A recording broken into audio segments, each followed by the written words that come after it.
호렙에서 이스라엘 자손과 세우신 언약 예외에 여호와께서 모세에게 명령하여 모압 땅에서 그들과 세우신 언약의 말씀은 이러하니라.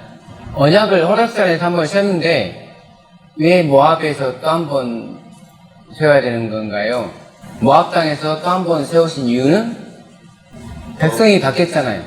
계약을 하는 거예요. 계약. 하나님과 백성과 계약하는데 이 세대의 사람들이 싹 죽었어요. 그럼 새로운 계약을 해야 되는 거잖아요. 멤버가 바뀌었으니까. 그래서 하나님의 계약은 계속 갱신되는 계약이에요. 왜냐면 사람은 끊임없이 죽잖아요. 그래서 새로운 백성과 계약을 해야 되는 거예요. 하나님의 법은 안 바뀌죠. 그래서 사람만 바뀌는데 그 사람이 내가 하나님의 법을 지키겠습니다 라고 하면 하나님의 백성이 되는 거예요. 그러므로 이 사람이 하나님의 백성인지 아닌지를 아는 방법은 하나님의 법을 지키고 있는가 안 지키고 있는가. 모세가 온 이스라엘을 소집하고 그들에게 이르되 여호와께서 애굽 땅에서 너희의 목전에 바로와 그의 모든 신하와 그의 온 땅에 행하신 모든 일을 너희가 보았나니 곧 그 큰 시험과 이적과 큰 기사를 네 눈으로 봤느니라. 많은 사람들은 이스라엘 사람들에 대해서 그 큰 이적을 봤으면서 왜 하나님을 배반하지? 그 큰 이적을 보고도 왜 하나님을 배반하는 것 같아요. 거기에 대한 설명이 바로 그 다음 구절에 있습니다. 그러나 깨닫는 마음과 보는 눈과 듣는 귀는 오늘까지 여호와께서 너희에게 주지 아니하셨느니라. 이건 정말 중요하죠. 우리가 매주 교회 와서 설교를 듣는데 어떤 사람에게는 그 설교가 삶의 계획이 되고 삶의 지도가 되고 그 사람 삶을 변화시켜 주지만 어떤 사람은 그냥 금방 듣고 잊어버리거나 깨닫지 못하거나 남들처럼 감동하지 못하거나 그럴 수 있다는 거잖아요. 너희는 이 언약의 말씀을 지켜 행하라. 그리하면 너희가 하는 모든 일이 형통하리라. 오늘 너희 곧 너희의 수령과 너희의 지파와 너희의 장로들과 너희의 지도자와 이스라엘 모든 남자와 너희의 유아들과 너희의 아내와 및 이 진중에 있는 객과 너를 위하여 나무를 패는 자로부터 물 깃는 자까지 다 너희의 하나님 여호와 앞에 서 있는 것은 네 하나님 여호와의 언약에 참여하며 또 네 하나님 여호와께서 오늘 내게 하시는 맹세에 참여하여 여호와께서 너에게 말씀하신 대로 또 네 조상 아브라함과 이삭과 야곱에게 명시하신 대로 오늘 너를 세워 자기 백성을 삼으시고 그는 친히 네 하나님이 되시려 함이니라. 내가 이 언약과 맹세를 너희에게만 세우는 것이 아니라 오늘 우리 하나님 여호와 앞에서 우리와 함께 여기 서 있는 자와 오늘 우리와 함께 여기 있지 아니한 자에게까지이니. 우선 시간적으로 우리는 그 당시 언약에 지금 참여를 하는 거고, 공간적으로 그 당시에 누구누가 참여했냐면 그 언약에 참여하기 위해서 다 하나님 앞에 서 있는 거잖아요. 그 서 있는 사람들을 보니까 종들까지도, 물 깃는 자와 나무 패는 자들까지도 언약에 참여했더라. 그 말은 신분적으로, 활동적으로 이스라엘 사람들만이 언약에 참여하는 게 아니라 이면적인 이스라엘 사람, 이면적 유대인인 우리도 참여하는 거고, 그들과 혈통적인 아무런 관계가 없는 우리가 시간과 공간을 초월해서 이 언약에 참여하는 것이다. 왜 보고도 그들은 깨닫지 못하는 걸까? 눈으로 보고 귀로 듣고도 왜 그들은, 귀가 있는 자는 성령이 교회들에게 하는 말을 들어야 되는데 왜 귀가 있으면서도 성령이 교회에게 하는 말을 못 들을까? 신명기 29장 29절에 감추어진 일은 우리 하나님 여호와께 속하였거니와 나타난 일은 영원히 우리와 우리 자손에게 속하였나니 이는 우리에게 이 율법의 모든 말씀을 행하게 하려 하심이니라. 그래서 우리는 나타나는 것을 보고 연구하고 보고 깨닫고 해야 되는데 그렇지 못하면 율법을 지킬 수 없음을 지금 말하는 거예요. 신명기 3장 11절로 14절, 이 말은 로마서 10장에 바울이 믿음으로 말미암는 의에 대해서 설명하면서 인용한 구절이에요. 내가 오늘 너에게 명령한 이 명령은 너에게 어려운 것도 아니요 먼 것도 아니라 하늘에 있는 것이 아니니 네가 이르기를 누가 우리를 위하여 하늘에 올라가 그의 명령을 우리에게로 가지고 와서 우리에게 들려 행하게 하려 할 것이 아니요 이것이 바다 밖에 있는 것이 아니니 네가 이르기를 누가 우리를 위하여 바다를 건너가서 그의 명령을 우리에게로 가지고 와서 우리에게 들려 행하게 하려 할 것도 아니라 오직 그 말씀이 너에게 매우 가까워서 네 입에 있으며 네 마음에 있은즉 네가 이를 행할 수 있느니라. 우리 마음에 말씀이 있으면 굉장히 말씀이 우리 가까이 있는 거잖아요.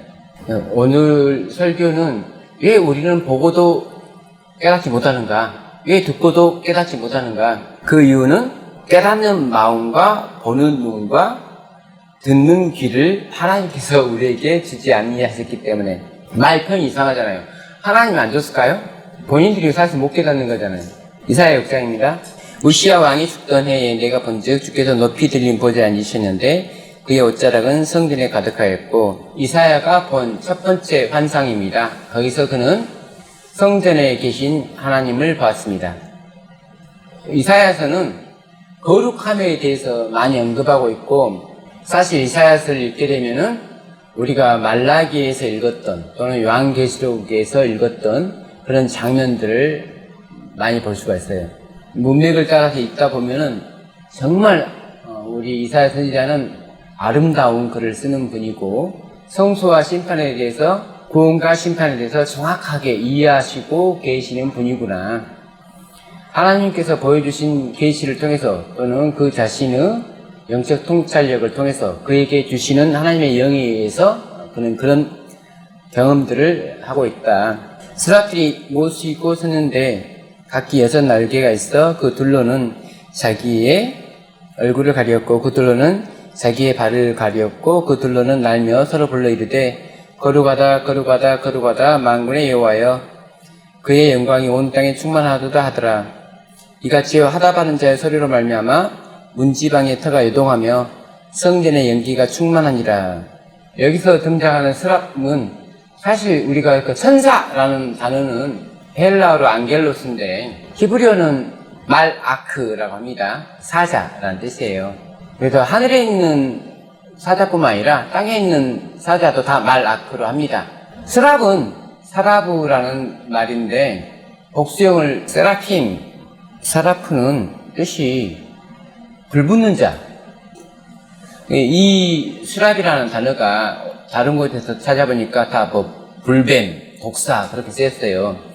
그래서 이사야는 이들을 보니까 막 불이 활활 타고 있는 듯한 그들의 모습을 본 거예요.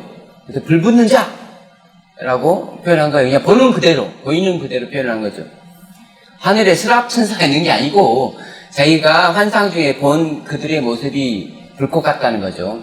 어떤 신비한 종교처럼 천사 날개 있고 뭐 그렇게 설명을 하는 게 아니고, 성경은 천사가 하나님이 보내신 사자, 하늘의 존재인데 하느님 보낸 사자입니다. 그래서 뭐 여호와의 사자. 근데 이 사자가 반드시 하늘에 있는 힘 있는 영적인 존재들일 뿐만 아니라 사람에게도 똑같이 사자라는 표현을 하고 있어요. 민수기 20장 14절 16절 모세가 가데스에서 에돔왕에게 사신을 보내며 이르되 당신의 형제 이스라엘의 말에 우리가 당한 모든 고난을 당신도 아시거니와 우리 조상들이 애굽으로 내려갔으므로 우리가 애굽에 오래 거주하였더니 애굽인이 우리 조상들과 우리를 학대하였으므로 우리가 여호와께 부르짖었더니 우리 소리를 들으시고 천사를 보내사 우리를 애굽에서 인도하여 내시나이다. 이제 우리가 당신의 변방 모퉁이 한 성읍 가데스에 있사오니, 여기서 우리는 말아크라는 말을 2번 읽었습니다. 한 번은 에돔왕에게 사신들 보내죠. 마라킴. 네, 그래서 사신들 이런 뜻이고, 하나님께서 천사를 보내서 애굽에서 구원하시다 할 때는 마라크 단수입니다. 하나님께서 애굽에 보낸 천사, 이스라엘 백성을 애굽에서 구출한 천사는 누구입니까? 하나님께서 애굽으로 보내서 이스라엘 백성을 구출하게 한 그 천사는 누구냐고요? 그 사자는 누구냐고요? 그 마라크는 누구냐고요? 민수기 20장 14절과 16절에는 같은 마라크가 나오는데, 하나는 우리가 눈으로 확인할 수 있는 사신들로 표현을 해놨는데 하나는 천사로 표현해놨단 말이에요. 그래서 사람들이 이 글을 읽을 때 하늘에 있는 천사가 와서 구원인갑다. 근데 실상은 하나님이 보낸 사자는 모세고, 모세가 그들을 이끌고 홍해를 건너서 구원했단 말이에요. 그러므로 여기에 나오는 천사는 모세예요. 근데 천사라고 번역해 놓으니까 하늘에서 날개 있는 천사가 나타나갖고 한 것처럼 오해를 하게끔 번역을 해놨잖아요. 그래서 우리 소리를 들으시고 천사를 보낸 천사가 누구냐고요? 모세라고요. 천사가 보내심을 받았으면 그 천사를 우리가 알아야 되잖아요. 누군지를. 사자라면 사자 얼굴을 봐야 되잖아요. 근데 하늘에 있는 천사입니다. 우리가 언제 천사를 봤냐고요? 하늘에 있는 천사 봤어요? 못 봤어요. 18장 천사가 왔습니다. 하늘에 있는 18장 천사가 봤냐고요? 못 봤죠? 사람이라고요. 그 사명을 맡은 사람. 그래서 우리를 애굽에서 인도하여 내셨나이다. 인도하여 사람이 모세잖아요. 누가 인도했어요? 천사들이 따라가는 거 했어요? 하늘에 있는 천사들이 손잡고 인도했냐고요? 아니죠. 모세가 인도했다니까요? 성경은 우리가 이렇게 만지는 게 가능해요. 증명이 가능하다고요. 근데 우리가 성경을 읽어도 깨닫지 못하잖아요. 이 천사가 모세인지를 깨닫지 못하잖아요. 깨닫지 못하는 걸, 그러나 깨닫는 마음과 보는 눈과 듣는 귀는 오늘까지 여호와께서 너에게 주지 아니하셨다는 말씀이라고요. 그래서 못 기다리니까 자꾸 실수하죠. 그러면 그 깨달으려면 어떻게 해야 되냐고요. 계시를 받든지 성령을 받든지 해야 될 거 아니냐고. 다 똑같은 말입니다. 계시나 성령이는. 그때 내가 말하되 하루다 나여 망하게 되었도다. 나는 입술이 부정한 사람이요 나는 입술이 부정한 백성 중에 거주하면서 만군의 여호와이신 왕을 배웠음이로다 하였더라. 그때 그 서랍 중에 하나가 부젓가락으로 재단에서 집은 바 핀추을 손에 가지고 내게로 날아와서 그것을 내 입에 대며 이르되 보라 이것이 네 입에 닿았으니 네 악이 제하여졌고 네 죄가 사하여졌느니라 하더라. 이래서 죽을 줄만 알았던 부정한 자기가 이렇게 계시 중에 환상 중에 이제 정결한 거룩한 사람이 된 거잖아요. 내가 또 주의 목소리를 들으니 주께서 이르시되 내가 누구를 보내며 누가 우리를 위하여 갈고 하시니 그때 내가 이르되 내가 여기 있나이다 나를 보내소서 하였더니 원래는 이렇게 말할 수 없는 사람이었는데 재단 핀 숯불을 입에 대고 나서 이제 하나님을 위해서 뭔가 할 수 있는 그런 능력을 얻은 거죠. 이 구절을 청년들 때 많이 단체 모임, 각 교회에서 다 모이는 그런 모임에 가면 꼭 이런 목사님들이 이런 설교를 하죠. 또는 선교사를 파송하기 위한 설교할 때 이사야 6장 8절 말씀을 인용하면서 내가 누구를 보내며 누가 우리를 위하여 갈고 이렇게 질문하면 청년들이 다 감동을 받아서 제가 가겠습니다 하거나 사실 가기 싫은데 막 그런 분위기 때문에 그래서 선교사로 많이 가고 사실 선교사를 젊었을 때 가는 게 정말 좋은 일 같아요. 그런 경험이 필요하고 선교지에서 함께 하시는 하나님을 경험할 수 있고 이렇게 이사야가 제가 가겠습니다 했으니까 이제 하나님께서 가서 뭐 해라라고 하겠죠. 여호와께서 이르시되 가서 이 백성에게 이르기를 너희가 듣기는 들어도 깨닫지 못할 것이요 보기는 보아도 알지 못하리라 하여 이 백성의 마음을 둔하게 하며 그들의 귀가 막히고 그들의 눈이 감기게 하라. 염려하건대 그들이 눈으로 보고 귀로 듣고 마음으로 깨닫고 다시 돌아와 고침을 받을까 하노라 하시기로. 이 백성들이 구원을 못 받는 이유는 들어도 모르고 봐도 모르기 때문이다 그 말이에요. 그러니까 이사야가 내가 이르되 주여 어느 때까지니까 했더니 두 가지 의미가 있죠. 내가 언제까지 이 사람들한테 이 말 해야 돼요? 가 되겠고 두 번째는 이 사람들은 도대체 언제까지 그렇게 말을 못 깨달아요? 주께서 대답하시되 성읍들은 황폐하여 주민이 없으며 가옥들에는 사람이 없고 이 토지는 황폐하게 되며 여호와께서 사람들을 멀리 옮기셔서 이 땅 가운데서 황폐한 곳이 많을 때까지니라. 언제까지 못 알아먹는다고요? 언제까지 못 깨닫는다고요? 멸망할 때까지. 그들이 멸망할 때까지 그들은 성경 말씀을 읽어도 못 깨닫는다 그 말이에요. 피곤하죠. 어차피 저 사람들 내가 말해도 내 말이 뭔지 모르겠는데 자꾸 그 사람한테 말하라니까 이 사명이 보통 일이 아니에요. 뭔가 좀 설교를 하면은 숫자도 늘고 막 그래야 되는데 설교를 해도 쫓아가는다. 그럼 굉장히 힘든 일이죠. 이 선지자들에게 맡겨진 임무가 그래요. 이사야 65장 1절입니다. 나는 나를 구하지 아니하던 자에게 물음을 받았으며 나를 찾지 아니하던 자에게 찾아냄이 되었으며 내 이름을 부르지 아니하던 나라에 내가 여기 있노라 내가 여기 있노라 하였노라. 제가 이번 주에 한 유튜브 종교적인 영상인데 거기에 이 성경절이 인용되면서 여기서 이 나라는 고이라는 히브리어인데 단수기 때문에 하나님을 몰랐는데 하나님이 직접 그들을 불러주지 않았는데 하나님께 간 그런 나라를 말한다. 그래서 이 세상 나라 중에서 유일하게 선교사가 파송이 안 됐음에도 불구하고 자발적으로 기독교를 받아들인 여러 그리스도교회를 받아들인 대한민국이 이사야 65장 1절의 말씀이다. 보통 한 신흥종교라 해야 되나? 약간 기독교계에서 이단위로 보는 그런 종교들이 나왔을 때 성경에 있는 어떤 동방 또는 이런 구절들을 이용해서 우리나라에서 뭔가 큰 일이 날 것 같다는 걸 제시를 하는 거예요. 제가 볼 때는 그 영상의 조회수가 몇만 회 됐었는데 댓글도 꽤 많이 달렸는데 댓글에는 다들 동의하는 듯한 그런 댓글들이 달렸어요. 여러분께서는 어떠세요? 이 이사야 65장 1절이 대한민국을 가리킨다고 믿는 사람들의 생각에 동의를 좀 하세요? 사실 이게 그런 말이 아닌 것은 바로 한 구절만 더 읽어도 알 수 있는데, 그러니까 이사야 65장 1절을 이해하기 위해서는 이사야 59장부터 쭉 읽다 보면 이 말이 뭔 말인지 아는데 딸랑 65장 1절만 빼가지고 이건 대한민국을 말합니다라고 하는 거는 이 사람들은 성경을 읽는 게 아니고 이용하는 거예요. 자기의 이익을 위해서 이용하는 거예요. 하나님을 이용하는 거예요. 앞뒤로 읽어보면 이것은 이스라엘이에요. 이 나라가 하나님을 찾지 않은 나라가 이스라엘을 뜻하는 거예요. 지금 2절 내가 종일 손을 펴서 자기 생각을 따라 옳지 않는 길을 걸어가는 폐역한 백성을 불렀나니. 자 1절에서 내가 여기 있다 내가 여기 있다 그 내가 여기 있다라고 말한 백성이 누구냐면 내 이름을 부르지 아니하던 나라예요. 그럼 어떤 나라가 내 이름을 안 불렀냐? 종일 손을 펴서 자기 생각을 따라 옳지 않은 길을 걸어가는 폐역한 백성이 하나님 안 부른 거예요. 이 폐역한 백성은 어떤 백성이냐면 곧 동산에서 제사하며 벽돌 위에서 분향하여 내 앞에서 항상 내 노를 일으키는 백성이라. 다른 나라 사람들이 동산에서 분향하는 게 하나님의 노를 일으키는 건 아니에요.